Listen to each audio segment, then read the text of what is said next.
आज भी जब गांव में कोई बोलता है कि मैंने ये कर दिया, मैंने वो कर दिया, तो बड़े बुजुर्ग उसको बोलते हैं कि तूने कौन सी छटकी चौदस कर दी। तो नमस्कार दोस्तों, मैं मोहित अग्रवाल आज आप लोगों के बीच एक ऐसी कहानी लेकर आया हूँ जिसमें ये बताया गया है कि कोई भी बड़ा कार्य अगर अपन करते हैं तो उसकी तुलना करी जाती है कि आपने कौन सी छटकी चौदस कर दी। छटकी चौदस करना एक बहुत बड़ा कार्य हुआ था। तिथि को चेंज करना एक सामान्य बात नहीं होती है।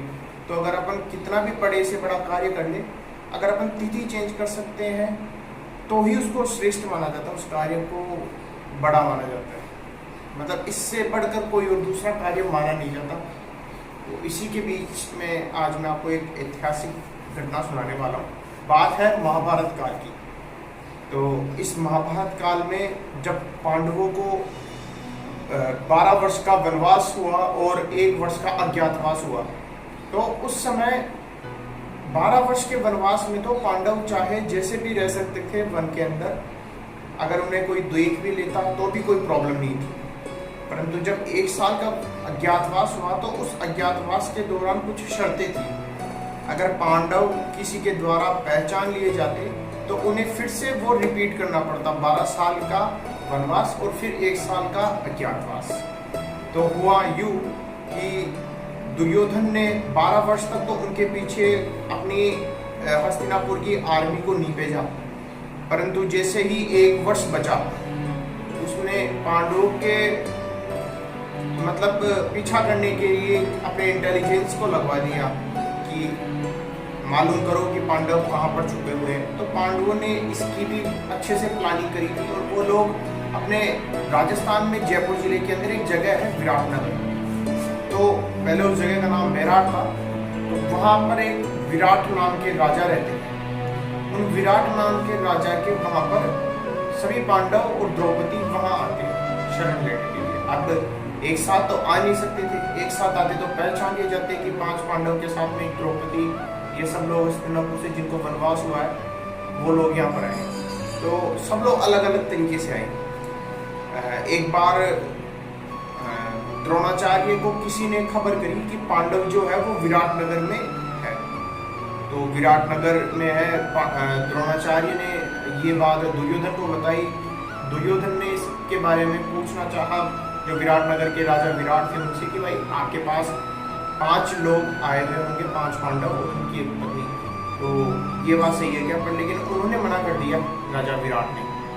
अब मना करने का रीजन ये था कि वो सभी पांडव अलग अलग आए थे और अलग अलग किरदार बनकर आए थे, तो उनको पहचानना भी बहुत मुश्किल था। जैसे कि युधिष्ठिर है, तो युधिष्ठिर एक कंक नाम के ब्राह्मण बनकर आए थे जो युद्ध के अंदर राजा विराट की हेल्प किया करते थे, एक तरीके से सहायता किया करते थे। युद्ध क्रीड़ा जो एक खेल होता है जिसके अंदर पांडवों ने सब कुछ गवा दिया था अपना, उस युद्ध के अंदर राजा विराट की सहायता करते थे। उसी तरीके से जो भीम है वो एक रसोइया बनकर आया था, खाना पकाने में मदद किया करता था। सब अलग अलग आए थे। और अर्जुन है वो किन्नर बनकर आया था, किन्नर मतलब बृहन लला जिसका नाम था, और वो राजा विराट की पुत्री को उसने नृत्य सिखाने का काम लिया था। उसी तरीके से जो नकुल था, नकुल अश्वों की देखरेख करता था, घोड़ों की देखरेख किया करता था, और जो सहदेव था वो सहदेव गोपालन का कार्य किया करता था। उसी तरीके से जो द्रौपदी थी वो द्रौपदी जो राजा की रानी थी उसके केश मतलब उसके बालों को संवारने का काम किया करती थी। सभी लोग अलग अलग समय पर आए और अलग अलग समय पर आने के बाद सबको अलग अलग ड्यूटीज मिली, तो इनको पहचानना भी मुश्किल था कि ये वाकई में पांडव है।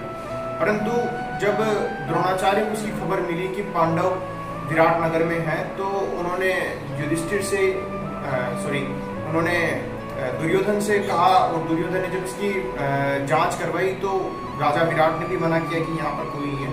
तो द्रोणाचार्य को शक हुआ कि नहीं, अपना जो सूचना का केंद्र है वो गलत तो साबित नहीं हो सकता, अपने को जहाँ से भी सूचना मिली है वो बात झूठी तो नहीं हो सकती। तो उन्होंने दुर्योधन से कहा कि आपको आक्रमण करना चाहिए विराटनगर के ऊपर। तो दुर्योधन ने सेना भेजी वहाँ पर, खुद भी गए और अपने साथ में बड़े बड़े महारथियों को भी लेकर गए। तो अब उन्होंने तिथि भी वो सेलेक्ट करी कि जिस दिन राजा जो विराट है वो वहाँ पर नहीं थे। मतलब करीबन वो 5-6 दिन के लिए कहीं बाहर गए हुए थे, उनके साथ में युधिष्ठिर भी गए हुए थे, शिकार खेलने के लिए गए हुए थे एक्चुअल में वो वहाँ पर। और पीछे से उनका एक पुत्र था जिसका नाम उत्तर था, और उनकी एक पुत्री थी उत्तरा। और आक्रमण करने के लिए पूरे तरीके से तैयार बैठे थे कौरव। अब जैसे ही ये सूचना मिली उत्तर को, जो उस टाइम पे नेतृत्व कर रहे थे विराटनगर के राजा विराट की अनुपस्थिति के अंदर, तो उनसे कहा गया कि कौरवों की सेना ने, हस्तिनापुर की सेना ने हमें घेर लिया है चारों तरफ से, वो आक्रमण करने वाले हैं, तो हमें क्या करना चाहिए। तो उत्तर ने कहा कि हम युद्ध लड़ेंगे। युद्ध लड़ने के लिए वो आए, और जब अपने सामने इतने महाबली वीरों को देखा तो वो एक तरीके से घबरा गए। अर्जुन उनके सारथी बने हुए थे, बृहन्नला उनके सारथी बने हुए थे। तो वो एक तरीके से जैसे ही अपने सामने इतने बड़े बड़े महावीरों को देखते रहे, तो जो उत्तर है वो युद्ध का मैदान छोड़कर भागने लगे। अब युद्ध का मैदान छोड़कर भागने लगे तो अर्जुन को ये बात बिल्कुल भी पसंद नहीं है कि एक क्षत्रिय धर्म युद्ध में पीठ दिखाए। क्षत्रिय व्यक्ति युद्ध में अगर अपनी पीठ दिखाए तो वो अनुचित है, ये उचित तो बिल्कुल भी नहीं है। तो मतलब अर्जुन ने कहा कि एक काम करो, आप अगर युद्ध नहीं लड़ सकते हो तो आप बैठ जाओ, मेरी जगह पर आप बैठ जाओ, सारथी की जगह पे युद्ध मैं लड़ लूंगा।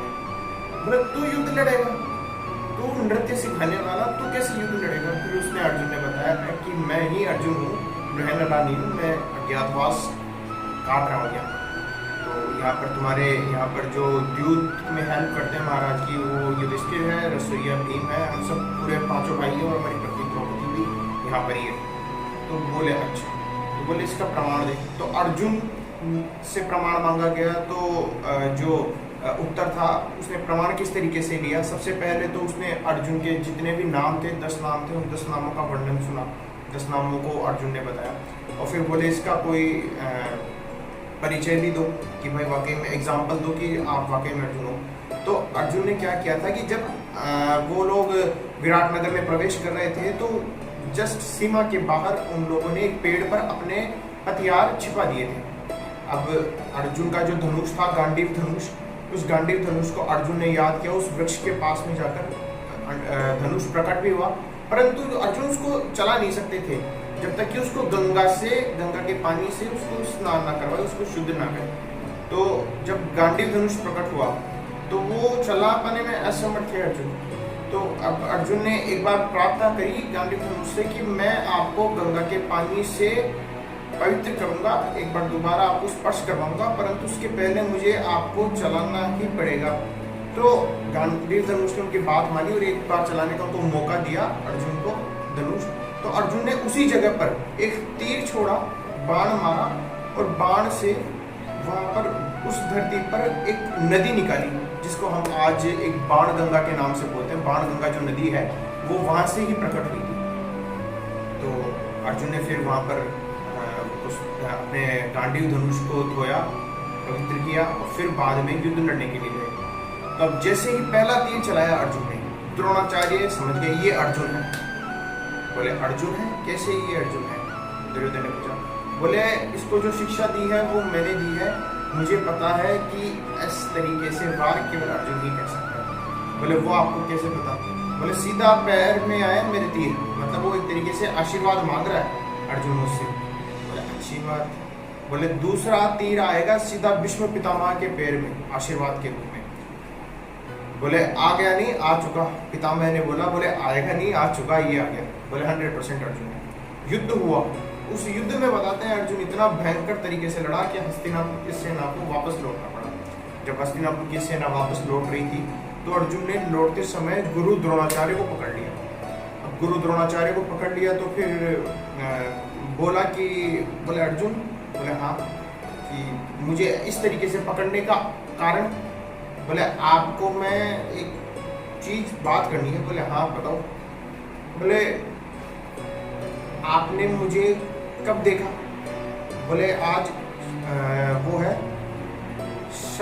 षष्ठी है, षष्ठी जिसको छठ बोलते हैं, आज छठ के दिन देखा मैंने तुम्हारे को। बोले नहीं, आपने मुझे देखा चतुर्दशी के दिन, 14 के दिन। बोले कैसे?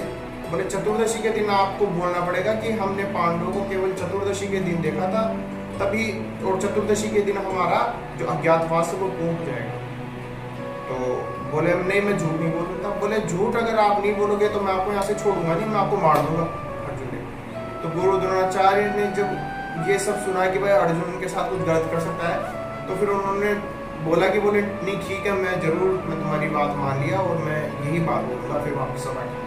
तो जब चतुर्दशी के दिन कंप्लीट होने के बाद वो जब भी वहाँ पर आए सभा के अंदर हस्तिनापुर में और दुर्योधन के सामने आए, तो दुर्योधन ने बोला कि अर्जुन वापस तुम लोगों को अब 12 वर्ष का वनवास और 1 वर्ष का अज्ञातवास काटना पड़ेगा। तो पूछा उन लोगों ने कि बोले क्यों?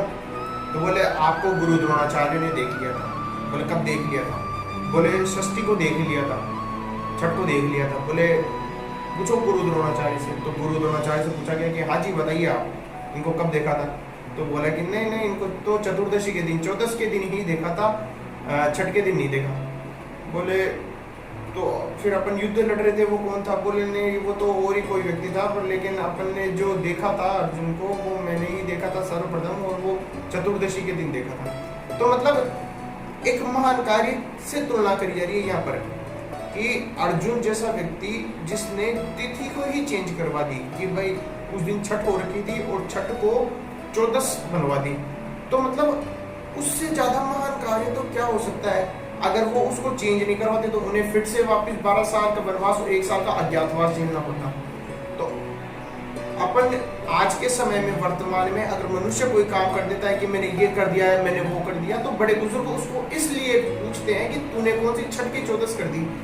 कि इसका डायरेक्टली सेंस ये है कि तूने कौन सा ऐसा महान कार्य कर दिया कि मतलब तुझे इन सब चीजों से कंपेयर कर रहे हैं। तो ये युद्ध जीतने के बाद जब महाराज विराट वहां पर पहुंचे तो उन्होंने पूछा कि ये सब कैसे हुआ, हस्तिनापुर की सेना ने यहाँ पर कैसे आक्रमण कर दिया, क्या बात हुई थी? तो फिर उत्तर ने बताया कि जो हस्तिनापुर की सेना है वो पांडवों को खोज रही थी और खोजने के चक्कर में वो यहाँ आई थी। तो इसमें अर्जुन ने काफ़ी ज़्यादा सहयोग किया, उसमें ही इस युद्ध में कौरवों को हराया और बाकी हस्तिनापुर की सेना को वापस लौटा दिया। तो बोले कौन अर्जुन? बोले वो बृहन्नला। बोले हाँ। बोले नहीं, वो बृहन्नला नहीं है, वो जो है वो अर्जुन है। बृहन्नला बनकर वो केवल उत्तरा को नृत्य ही सिखा रहा था। तो अर्जुन की इस बहादुरी को देखकर राजा विराट काफी ज्यादा खुश हुए। उन्होंने अर्जुन से कहा कि अर्जुन, मैं तुझसे अपनी पुत्री उत्तरा का विवाह करना चाहता हूँ। अर्जुन ने कहा कि महाराज आपका बहुत बहुत शुक्रिया, परंतु उत्तरा जो है वो काफी मुझसे उम्र में काफी छोटी है, एक तरीके से मेरी पुत्री समान है। अगर आप इसका फिर भी अगर विवाह करना चाहते हो तो मेरे पुत्र अभिमन्यु से इसका विवाह कर दो। तो उसके बाद राजा विराट ने उत्तरा की शादी अभिमन्यु से करी थी। मतलब एक तरीके से अगर अपन सोचे तो उत्तरा जो है अपनी बुआ जी लगती है, अभिमन्यु जो है अपने फूफा जी लगते हैं अपने राजस्थान वालों के। तो यही सब आज के इस वीडियो के अंदर है। बहुत बहुत शुक्रिया।